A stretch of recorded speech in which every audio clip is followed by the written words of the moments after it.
Shalom, brothers and sisters. Beautiful day. Today, as I have it understood, is the first of the month, of the second month. So, hallelujah. Sound the trumpet. Zion! Haman! Well, we're continuing with our extra biblical readings. And I found a little short one. It's called The Testimony, Martyrdom of Isaiah. So, let's check it out. Chapter 1. It came to pass in the 26th year of his reign that Hezekiah, king of Judah, summoned his son Manasseh, who was 11 years old. Now, he was his only son, and he summoned him into the presence of the prophet Isaiah, the son of Amos, and into the presence of Jashub, the son of Isaiah. And while Hezekiah was given commands, Jashub, the son of Isaiah, stood by. But when they were no longer in the presence of Manasseh, Isaiah spoke to Hezekiah, the king alone, as Yahuwah lives, whose name has not been sent into this world, and as his beloved son lives, and as the Spirit which utters within me lives, all these commands and these words will have no effect on your son Manasseh, and through the agency of his hands I will depart from life. Bernie was talking about this yesterday. While my body is being tortured, for the adversary will dwell in the heart of your son Manasseh. Wow. And I will be sawn into two by him, from head to feet, with a wood-cutting saw. And he will cause many in Jerusalem and in Yehudah to abandon the living Elohim and to bow down to idols. Now, when Hezekiah heard these words, he was exceedingly grieved, and tore his robes, and threw dust upon his head, and put on sackcloth and ashes, and fell on his face as though he was a corpse. And the great prophet of Elohim, Yeshayahu, said to him, Nothing shall avail you from this day forth, for the adversary's counsel against your son Manasseh is complete. But in that hour Hezekiah rationalized that he would kill his son Manasseh. And the great Yeshayahu said to King Hezekiah, The beloved has made your plan ineffective, for the purpose of your heart shall not be accomplished. For with this calling I have been called, and I shall inherit the inheritance of the beloved. Chapter 2. Now after this, it came to pass that Hezekiah came to his end, and was added to his fathers. And his son Manasseh received his kingdom, but he did not remember the instructions of his father Hezekiah. Instead, he forgot all of them. And Samael dwelled within Manasseh, and clung close to him. And he got rid of the service of Elohim, And he was willing to follow golden and silver idols. And he served the adversary and his messengers and his powers and all of those who belonged to his father's house who had been with Hezekiah. He turned away from the words of wisdom and from the service and adoration of Elohim. And Manasseh served the slanderer and his messengers, and the profane and unclean idols. And the slanderer rejoiced over Jerusalem because of Manasseh, and he enabled him in the insurrection and in the lawlessness which was sown abroad in Jerusalem, and the sorcery and the magic and the divination and the augury and the sexual immorality and the adultery and the persecution of the righteous ones increased in the hands of Manasseh, and the hands of Belchira, and the hands of Tobiah the Canaanite, and the hands of Johanan of Anathoth, and in the hands of Zadok, the one who was over these operations. Whoa. And behold, the rest of the accounts are written in the book of the kings of Judah and Israel. And when Yeshayahu, the son of Amos, saw the great iniquity which was being committed in Jerusalem, and the bowing down to the worship of the adversary and his procession, he withdrew from Jerusalem, and settled in Bethlehem of Yehudah. But there was also much lawlessness here, so he withdrew from Bethlehem and settled on the mountain in a desert region. And not only he, but instead Micaiah the prophet, and the aged Hananiah, and Joel, and Habakkuk, and his son Jashub, and many of the faithful ones who had faith in the ascension into heaven, withdrew and settled on the mountain. And everyone hid there was clothed in sackcloth, and they were all prophets, nor did they have anything with them. Instead, they were destitute, and they all lamented bitterly because Israel had gone astray, and they had nothing to eat except wild herbs, which they gathered on the mountain, and they cooked them. They lived there together with Yeshayahu the prophet, and they dwelled there for 2 years of days.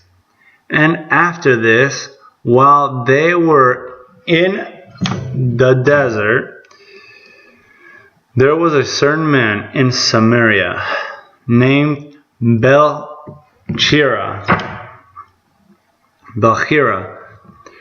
who was of the family of Zedekiah, son of Hananiah, the false prophet, whose dwelling was in Bethlehem. And Zedekiah, son of Hananiah, was the brother of his father, but had been a teacher of the 400 prophets of Baal in the day of Ahab, king of Israel. This Balhira had himself smitten and reproved Micaiah, the son of Imla, the prophet, and he was being abused by Ahab and Micaiah, cast into prison, and he was with Zedekiah, the false prophet, by Ahaziah, the son of Ahab, king of Samaria, and Elijah, the prophet of Tabon of Gilead, reproved Ahaziah and Samaria, and prophesied regarding Ahaziah that he should die on his bed of sickness, and that Samaria would be delivered into the hand of Shalmaneser, because he had slain the prophet of Elohim. And when the false prophets who were with Ahaziah, the son of Ahab, and their teacher Jalarius from Mount Israel had heard, now he was a brother of Zedekiah. When they heard, they persuaded Ahaziah, the king of Gomorrah, and he murdered Micaiah. Chapter 3.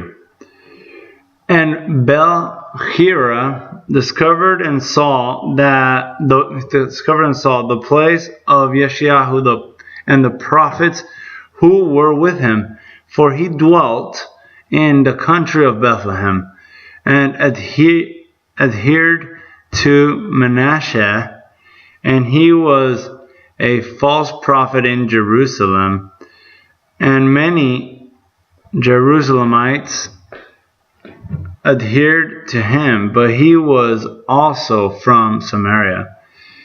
And it had come to pass, when Shalmaneser, king of Assyria, had come in and captured Samaria, and taken the 9.5 tribes into captivity, and led them away to the mountains of the Medes and the rivers of Gozan. This Balhira was still a youth, and he had escaped and come to Jerusalem in the days of Hezekiah, king of Yehuda. But he did not walk in the way of his Samaritan father, because he hated Hezekiah. And in the time of Hezekiah, he was found uttering accounts of lawlessness in Jerusalem. And the boy of Hezekiah accused him, but he escaped to the country of Bethlehem. And Balhira discovered Yeshayahu and those who were with him, and he accused Yeshayahu, saying, Yeshayahu and the prophets who are with him prophesy against Jerusalem and against all the cities of Yehuda, that they will be laid waste, and against the son of Judah and Benjamin, that they will go into captivity, and against you, O Lord the King. that you will go bound with hooks and iron chains. And they prophesy lies even against Israel and against Jehudah and against Jerusalem.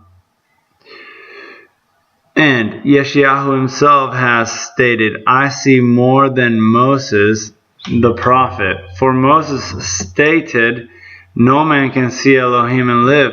But Yeshayahu has said, I have seen Elohim, and behold, I live. Therefore, know, O king, that he is a liar. And he has also called Jerusalem Sodom, and the chiefs of Judah and Israel he has declared to be the people of Gomorrah. And in this way he brought many accusations before Manasseh against Yeshayahu and the prophets. And Belial dwelt in the heart of Manasseh, and in the heart of the chiefs of Judah and Benjamin, and in the Enochs,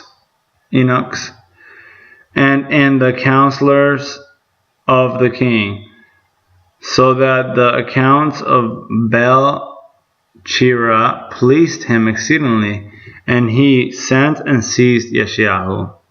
Chapter 4. And he sawed him in half with a wood-cutting saw. And while Yeshayahu was being sawed into, his accuser Bel-Chira stood by, and all the false prophets stood by, laughing and rejoicing because of Yeshayahu. And Bel-Chira,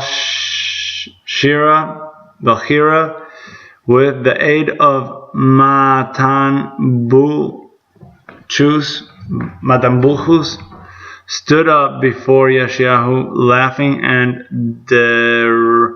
deriding him. And Bel-Chira, the false prophet, said to Yeshayahu, say, I have lied in all that I have spoken, and likewise the ways of Manasseh are good and right, and also the way of Bel-Chira and his associates are good. And he said this to him when he began to be sawn into. But Yeshayahu was in a vision of Yahuwah, with his eyes open, watching them. And Bel-Chira spoke the following to Yeshayahu, say what I tell you, and I will turn their hearts, and I will compel Manasseh and the chiefs of Judah and the people and all Jerusalem to worship you. And the holy and the Kodesh Yeshayahu answered and spoke to him, if it is within my power, damned and cursed be you and all your powers and all your house, for you cannot take anything from me save the skin of my body. And they seized Yeshayahu the son of Amos and sawed him in half with a wood-cutting saw. And Manasseh and Bel-Chira and the false prophets and the chiefs and the people and all stood looking on. And before he had been sawed in half, he said to the prophets who were with him, all of you, go into the region of Tyre and Sidon, for Elohim has mixed this cup for me alone. And when Yeshayahu was being sawed in half, he neither cried aloud nor wept, but his lips spoke with the Kodesh Ruach until he was sawn in two. Belial did this to Yeshayahu through Bel-Chira and through Manasseh. For Samael was very angry with Yeshayahu from the days of Hezekiah, king of Judah, because of Samael's exposure, by which Yeshayahu had exposed him in the days when Hezekiah was king, and he did as the adversary wished. Wow, brothers and sisters, that was deep. That was deep, and so we got to be very aware that, because nowadays it's so easy to expose all the falsehood going around in this world. The enemy is going to come to you, come against you. But in these days, we are extremely blessed. We are extremely blessed to have the power of Yahuwah and Yahushua in this mighty way that we are protected in His name. We are, because it's the end times. There's going to be 144,000, 12,000 of each tribe that are protected, and no harm is going to come to them at all. In the Father's name, because the Son has revealed it to us. And we are just so grateful that we could speak fire on these days and expose the enemy, Belial, and all his wicked strategies. And we all need prayer. We all need each other. And I pray that we all could, unite in the truth. And I hope you enjoyed. This reading, because I did. And this is the testimony, martyrdom of Yeshayahu. So it's like he's a martyr. Martyrdom, the testimony of Yeshayahu, the martyrdom. The martyr, in other words, I think. Well, brothers and sisters, rejoice. Shalom.